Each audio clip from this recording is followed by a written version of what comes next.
मेरा नाम ममता है। मैं उत्तर प्रदेश उन्नाव डिस्ट्रिक्ट के रहने वाली हूँ। मेरे पति पवन कुमार 4 साल से कुवैत में फंसे हुए हैं।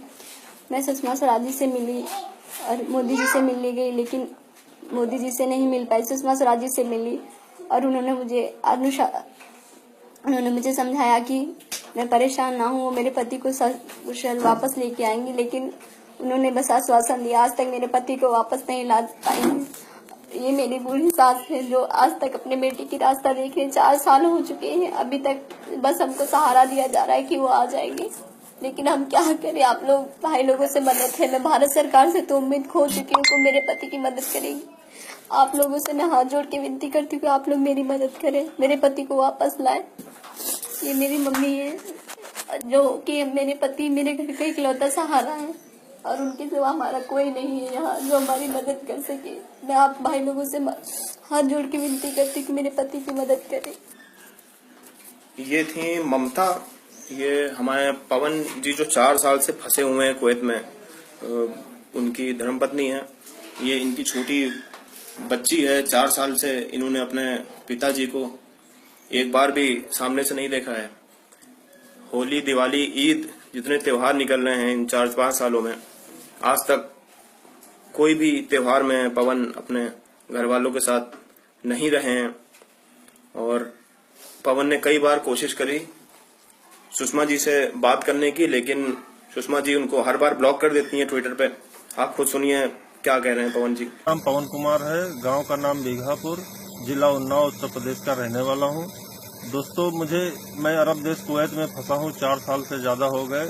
मुझे मेरे अरबी मालिक ने मुझे झूठे केस में फंसा रखा है और यहाँ मेरी कोई मदद नहीं हो रही है। किसी प्रकार की मदद नहीं हो रही है। मुझे बस दिलासा दी जा रही है कि तुम्हारी मदद की जा रही है। बस झूठा दिलासा मुझे दिया जा रहा है। सुषमा स्वराज जी ने 1 साल पहले ट्वीट करके मुझे मैसेज दिया था कि पवन तुम्हारे ऊपर केस लगा है, तुम वकील कर लो। सुषमा जी के कहने के बाद एम्बेसी ने मुझे वकील दिलाया और मेरे साथ धोखेबाजियां की जा रही हैं। एम्बेसी वाले यहाँ कोई बराबर मदद नहीं कर रहे हैं, न ही करवा रहे हैं। और एम्बेसी वाले मेरे साथ बदतमीजी से बात करते हैं। सुषमा जी को कोई मैसेज करो, वो मुझे ट्विटर पे ब्लॉक कर देती हैं। उनको कोई मैसेज देने की कोशिश करो तो मुझे ब्लॉक कर देती हैं। अब तक 4 बार मुझे ब्लॉक कर चुकी हैं। अभी फिर मेरा ट्विटर अकाउंट सुषमा जी ने ब्लॉक कर रखा हुआ है। तो दोस्तों, मैं क्या करूं, आप लोग बताओ। मैं किससे अपनी फरियाद करूं? एम्बेसी वालों की लापरवाही की वजह से मैं यहाँ फंस गया हूँ। एम्बेसी वालों ने गलती करी, सजा मैं भुगत रहा हूँ। मेरी क्या गलती है दोस्तों? मैंने यहाँ कोई जुर्म नहीं किया है। गलती एम्बेसी वालों ने करी और मैं जानता हूँ मेरी मदद क्यों नहीं हो रही। मेरी मदद जानबूझकर एम्बेसी वाले नहीं कर रहे हैं, क्योंकि मैं दलित समाज से हूँ। इन लोगों ने जबरदस्ती मुझसे जाति पूछी थी। मुझसे बदतमीजी से बातें करते हैं। इनका बात करने का ढंग भी ठीक नहीं है। मैं यहाँ बहुत परेशान हूँ। मुझसे मेरे बहुत सारे दोस्त हैं जो मुझे आश्वासन देते रहते हैं। मीडिया वाले हैं, नेता लोग हैं। इन लोगों से मैंने बहुत लोगों से बातचीत करने की कोशिश की, लेकिन कोई सुनवाई नहीं हो रही। विदेश मंत्रालय में मेरी पत्नी जाती है, पीएमओ ऑफिस में भी जाती है। 4-5 चक्कर लगा चुके हैं वहाँ से भी उसे बस कार्यवाही हो रही है, कुछ नहीं हो रहा है वहाँ पे। मेरे कुछ दोस्तों ने मुझसे आश्वासन दिया कि फैज इंडियन नाम की एक आईडी है फेसबुक में, उनसे आप बात करो। तो मैंने उनसे बात करी है, तो उन्होंने मुझे मदद की आस दी है कि हम कोशिश करेंगे मदद कराने की। मेरे अरबी मालिक ने मुझ पे यहाँ पैसों की चोरी का इल्जाम लगा रखा है। दोस्तों, फैज भाई ने मेरी मदद के लिए कहा है कि मैं आपकी मदद करूंगा, कोशिश करता हूं मैं। तो दोस्तों, आप लोगों से गुजारिश है कि आप लोग मेरी मदद करें। सुषमा स्वराज जी को भी आप लोग उनको कहें कि पवन को जल्दी बुलाया जाए। अभी मैं देख रहा हूँ उनको भी मेरे बारे में एक बार भी नहीं बोला है। जहाँ पे उनको पब्लिसिटी मिलनी होती वहाँ पे केवल वो अपना झंडा गाड़ने जैसी बातें करती हैं।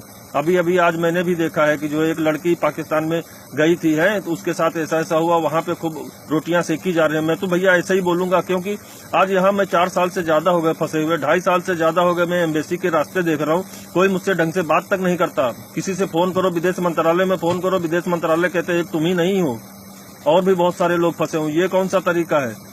ये कोई तरीका होता है सुषमा जी का? मेरे घर वाले इतना परेशान में, मुझसे हालत देखी नहीं जा रही घर वालों की। और जिसको चाहे मेरे घर जाके पता कर सकता है घर में मेरी क्या हालत है, मेरी माँ की, मेरी बेटी की, मेरी पत्नी की। और मैंने अगर यहाँ कुछ कर लिया तो उसकी जिम्मेदार केवल सुषमा स्वराज जी होंगी, केवल सुषमा स्वराज जी। फैज भाई, मैं आपसे गुजारिश करता हूँ कि आप मेरी मदद करें। जी से बात हुई। पवन जी काफी ज्यादा परेशान है। पवन जी का कहना है कि उनके ऊपर जितने मुकदमे लगाए गए हैं वो सब झूठे हैं। उनका कसूर सिर्फ इतना है कि वो धोखे दूसरी बिरादरी से हैं, वो दलित हैं, शायद सरकार इसलिए उनकी मदद नहीं कर रही है। अगर सरकार मदद नहीं करेगी तो ऐसा नहीं है कि हम लोग उनकी मदद नहीं करेंगे।